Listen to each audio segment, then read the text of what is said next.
알로이스의 마지막 말은 내가 본 것을 경험할 필요 없이 지금 죽을 수 있어서 기쁘다였습니다. 알로이스 이를마이어는 투시자였고 수맥을 찾는 사람이었으며 또한 우물 파기 전문가였습니다. 알로이스는 2차 대전 중에 연합군의 폭탄이 투하되는 지점들을 예언해서 적중시켰으며 실종자들의 위치를 알아내기도 했습니다. 알로이스의 특별한 능력은 그를 유명하게 만들었으며 경찰의 범죄 수사를 돕기까지 했습니다. 그러나 유명세를 치르게 되어 대중을 기만한 흑마법사라는 혐의로 법정에 출두해 재판을 받게 됩니다.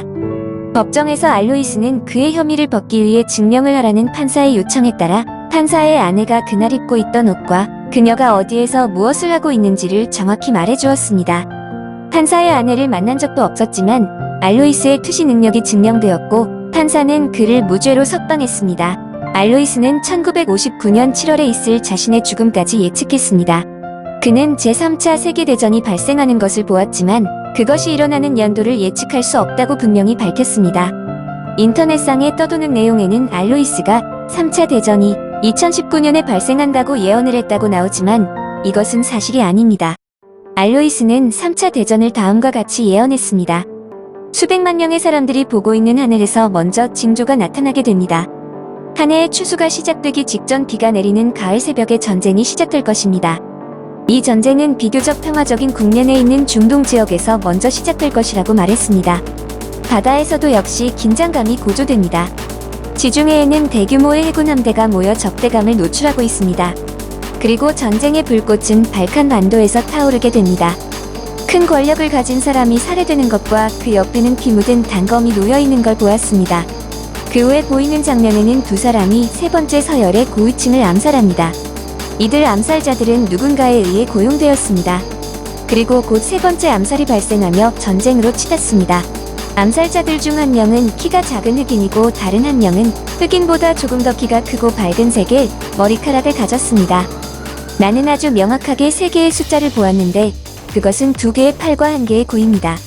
이 숫자들이 의미하는 바를 알 수 없으며 시기도 알 수 없습니다. 전쟁은 일출에 시작되어 빠르게 확전됩니다.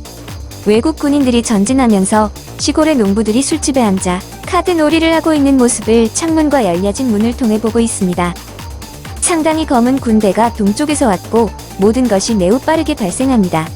이때 숫자 3을 보았지만 그것이 3일인지 3주인지는 잘 모르겠습니다. 이것은 황금의 도시로부터 보입니다. 첫 번째 고통은 북서쪽 블루워터에서 시작하여 스위스 국경으로 옮겨갑니다. 대규모 군대가 동쪽으로부터 베오그라드로 진군한 후에 이탈리아로 전진하고 있습니다. 그 후 3개의 기갑부대가 아무런 사전 예고 없이 즉시 독일의 도나우강 북쪽에서 라인강을 향해 빠른 속도로 전진합니다. 이것은 예기치 않게 발생하고 사람들은 공포심에 사로잡혀 서쪽으로 도망칠 것입니다. 집에 머무르지 않는 한 수많은 자동차로 인해 도로가 막힐 것입니다. 고속도로 및 기타 도로에서 빠르게 전진하는 탱크의 장애물이 되는 모든 차량들이 탱크 궤도에 깔립니다. 레겐스부르크의 다뉴브 다리는 더 이상 보이지 않습니다. 대도시 프랑크푸르트도 거의 아무것도 남아있지 않게 됩니다. 라인 협곡은 황폐화되고 공기도 오염됩니다. 지금 지구같이 생긴 공이 눈앞에 보이고 하얀 비둘기떼같이 보이는 수많은 비행기들이 그 위를 날고 있습니다. 독일과 유럽을 침공한 것은 러시아 군대입니다. 이들 3개의 대규모 기갑부대는 달리는 동안 아무데도 멈추지 않습니다. 이들은 도시들이 집결된 누르 지역에 도달하기 위해 밤낮으로 달려 도착했고 그곳을 점령합니다. 큰 바다 건너에 미국의 군대가 유럽을 구하기 위해 도착하고 있습니다. 같은 시기에 황룡은 알래스카와 캐나다를 동시에 침공합니다. 그러나 이들은 멀리 가지 못합니다. 다시 눈앞에 공처럼 보이는 지구가 있고 흰 비둘기떼처럼 보이는 비행기들이 날아가고 있으며 모래밭에서 매우 많은 수가 계속 하늘로 올라옵니다. 그리고 노란색 먼지가 비처럼 쏟아집니다. 황금도시가 파괴되면서 모든 것이 시작됩니다.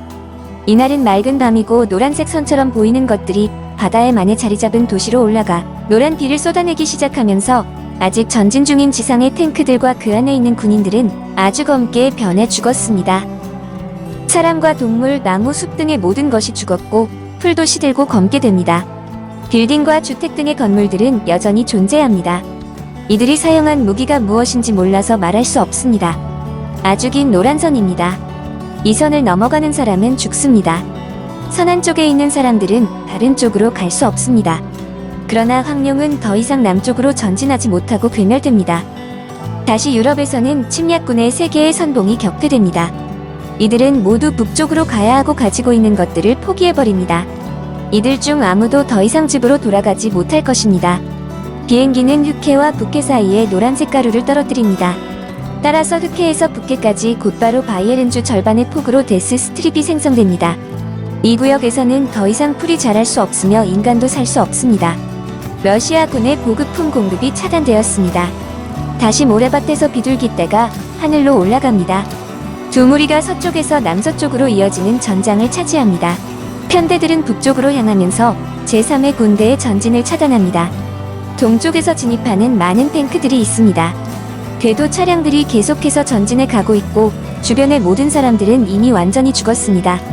하늘의 비행기들은 작은 블랙박스들을 투하합니다. 이것들은 지상에 도달하기 전에 상공에서 폭발하고 노란색이나 녹색이 나는 연기 또는 먼지를 지상에 퍼뜨립니다. 이것과 접촉하는 인간과 동물, 식물까지 모두 죽게 됩니다. 1년 동안 어떤 생물도 이 지역에 들어갈 수 없습니다. 라인강 지역의 공격은 마침내 격퇴됩니다. 인간과 동물은 아주 검게 변하면서 살이 녹아내리고 뼈만 남습니다. 이때 자연재해로 보이는 사건이 발생해 러시아인들은 갑자기 더욱 북쪽으로 피합니다. 그리고 쾰른 주변에서 마지막 전투가 시작되었습니다. 라인강에서 모든 것을 삼키려는 반달이 보입니다. 이것이 무엇을 의미하는지 모르겠습니다. 중앙에는 무언가 폭발한 큰 흔적이 있고 주변에는 더 이상 아무것도 살아있지 않습니다. 인간도 동물도 풀도 없습니다. 반격부대는 3번째 선봉이 들어온 북쪽으로 날아가 모든 것을 차단합니다. 러시아 군대는 모두가 대멸되고 누구도 집으로 돌아가지 못하게 됩니다. 그리고 동쪽에서 날아오는 비행기 한 대가 대서양 큰 물에 어떤 물체를 떨어뜨려 이상한 일이 발생하는 것을 봅니다.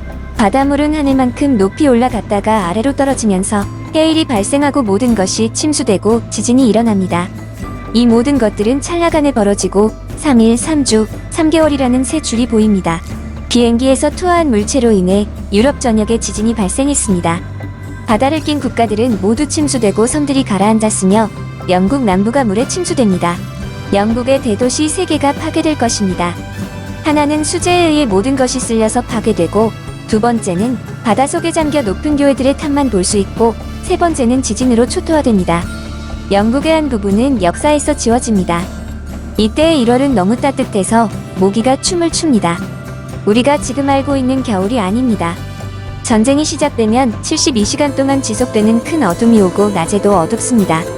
번개와 천둥을 동반하는 해일이 발생하고 지진이 지구 전체를 진동시킵니다. 밖으로 나가지 마십시오. 촛불을 제외하고 전기불은 전혀 없습니다. 먼지를 들이마시고 경련을 일으키고 죽는 사람들이 속출합니다. 창문을 열지 말고 검은 종이로 완전히 덮으십시오. 식수를 포함 모든 물은 독이 되고 공기 중에 노출된 음식도 독이 됩니다. 집 밖에서는 많은 사람이 죽습니다. 72시간 동안에는 창문을 열지 마십시오. 이 시간 안에 모든 것이 끝납니다. 다시 말하지만 집 밖으로 나가지 말고 창문 밖을 보지 말고 밀폐시킨 집 안에서 촛불을 계속 태우십시오. 그리고 기도하십시오. 하룻밤 사이에 2차례의 세계대전에서보다 더 많은 사람들이 죽을 것입니다. 강에는 물이 거의 없어져 강바닥을 걸어갈 수 있습니다. 모든 도시에는 아주 노랗고 검게 변한 죽은 인간들이 널려 있습니다. 72시간 후의 바람은 죽음의 먼지를 유럽에서 동쪽으로 몰아냅니다. 거대 철탑이 있는 도시는 자국민들의 희생양이 됩니다. 생존자들은 모든 것을 방어하고 약탈합니다. 격렬한 혁명이 진행되고 있습니다. 바닷물은 아주 거칠고 바다의 섬들은 이제 보이지 않습니다. 푸른 바다에 면한 아름다운 도시들은 바닷물과 바다가 뿜어내는 흙과 모래에 거의 완전히 가라앉았습니다. 남쪽, 북서쪽, 서쪽에 있는 3개의 큰 도시들이 가라앉는 것을 봅니다. 그리고 육지의 도시들은 지면과 동일하게 평탄화된 것이 보입니다. 이탈리아에서도 생존자들이 벌이는 격렬한 혁명이 진행되고 있습니다. 그들은 서로 간에 마구 죽이고 있고 바티칸의 교황은 다른 곳으로 도망칩니다. 또한 수많은 성직자들이 죽고 모든 교회들이 파괴됩니다. 러시아에서도 혁명이 발생하고 내전이 일어납니다. 시체가 너무 많고 산처럼 쌓이고 있어서 더 이상 치울 수가 없습니다. 큰 권력을 가진 지도자들이 살해당하고 자살하며 이들의 피 속에서 죄악이 씻겨집니다. 그곳에 수많은 노란 얼굴들과 섞인 붉은 큰 덩어리가 보입니다. 이것은 전국적인 폭동과 끔찍한 살인입니다. 그런 다음 사람들은 부활절 노래를 부르고 성스러운 그림 앞에서 촛불을 켭니다. 생존자들의 기도로 지옥의 괴물은 사라집니다. 젊은이들도 믿지 않던 종교를 새롭게 믿게 됩니다. 바티칸에서 도망쳤던 교황은 러시아의 새 지도자에게 왕관을 씌웁니다. 이 모든 것이 얼마나 오래 지속되는지 모르겠습니다. 나는 세 개의 숫자 9를 보는데 세 번째 9에서 항구적인 평화를 보고 있습니다.